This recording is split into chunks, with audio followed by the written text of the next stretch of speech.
చదువెందుకు చంకనాకను బర్రెగొడ్లను కాయమేయలే అని ఇదివరకు చిన్నప్పుడు సరిగ్గా పాఠాలు చదవకపోతే స్కూల్లో మాస్టర్ ఈ పదాలు వాడేవాళ్ళు.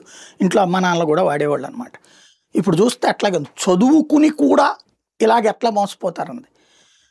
బెంగళూరుకి సంబంధించినటువంటి ఒక ఐటీ ఎంప్లాయ్ 50 ఏళ్ళు పైబడి తన బిడ్డకి పెళ్ళి. ఆ టైంలో ఫస్ట్ మేము కొరియర్ సంస్థ నుంచి మాట్లాడుతున్నాం, మీకు కొరియర్ వచ్చింది, దాంట్లో కొన్ని సిమ్ కార్డులు ఉన్నాయి, డ్రగ్స్ ఉన్నాయి అని చెప్పారట. ఆవిడ అప్పుడు బాగానే ఉంది. ఎట్లా చెప్తారు, నాకు సంబంధం లేదు, నేను ఏ బుకింగ్ చేసుకోలేదు, పొమ్మనమని చెప్పిందట.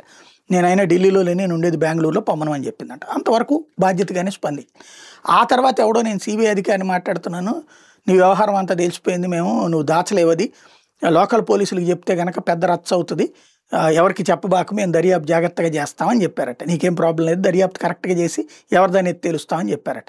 దాంతో ఈమె కొంతవరకు ఊపిరి పీల్చుకుంది. 4 రోజులు పోయిన తర్వాత అది నీదే, నువ్వే బుక్ చేసావు, మొత్తం తెలిసిపోయింది, ఈ సంగతి తెలుస్తాము అని చెప్పేసి మా అధికారితో మాట్లాడు, ఇట్లా అట్లా అని చెప్పేసి 4-5 ఫోన్లు చేసి ఫైనల్గా నీ అన్నీ కూడా ఇప్పుడు సీజ్ చేస్తున్నాము, నీ ఆస్తులు ఏమేమి ఉన్నాయి, నీ డబ్బులు ఏమేమి ఉన్నాయో ఇవన్నీ కూడా మాకు డీటెయిల్స్ మేము సీజ్ చేస్తున్నాం, సీజ్ చేసిన సర్టిఫికేట్ నీకు వెంటనే పంపిస్తామంటే ఈవిడ ఇవన్నీ చెప్పిందట.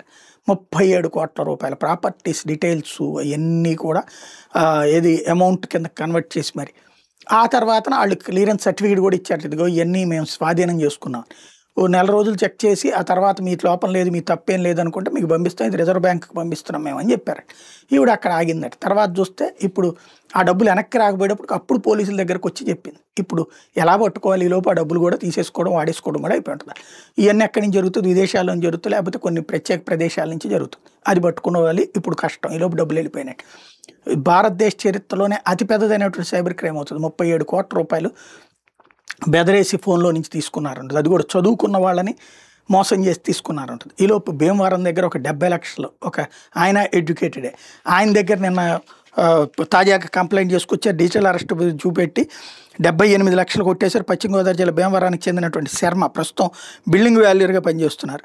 ఆయన గత నెల 27 గుర్తెలిన వ్యక్తుల నుంచి ఫోన్ వచ్చి సిబిఐ ఐపీఎస్ ఉన్నతాధికారులు అని చెప్పి సిమ్ కార్డులో తేడా ఉందన్నటువంటి పేరుతో. ఇంకోవైపున ఎమ్మెల్యే పుట్టా సుధాకర్ యాదవ్, టీడీపీ ఎమ్మెల్యే ఎవరైతే ఉన్నారో ఇంతకుముందు మాజీ టీటీడీ చైర్మన్, ఆయనకి సంబంధించినటువంటి ఆయన దగ్గర నుంచి కోట్లు కొట్టేస్తే ఆయన ఇచ్చిన కంప్లైంట్ మేరకు తాజాగా ఒక 8 మందిని అరెస్ట్ చేశారు. ఆ 8 మందిలో వేరే రాష్ట్రాలతో పాటు మనోళ్ళు కూడా ఉన్నారు. అంటే మనోళ్ళు కూడా ఈ మధ్య డిజిటల్ అరెస్టుల పేరుతో ఆడేటటువంటి కొత్త పరిశ్రమ మీద పెట్టినట్టున్నారు ఈ దొంగలందరూ కలిసి.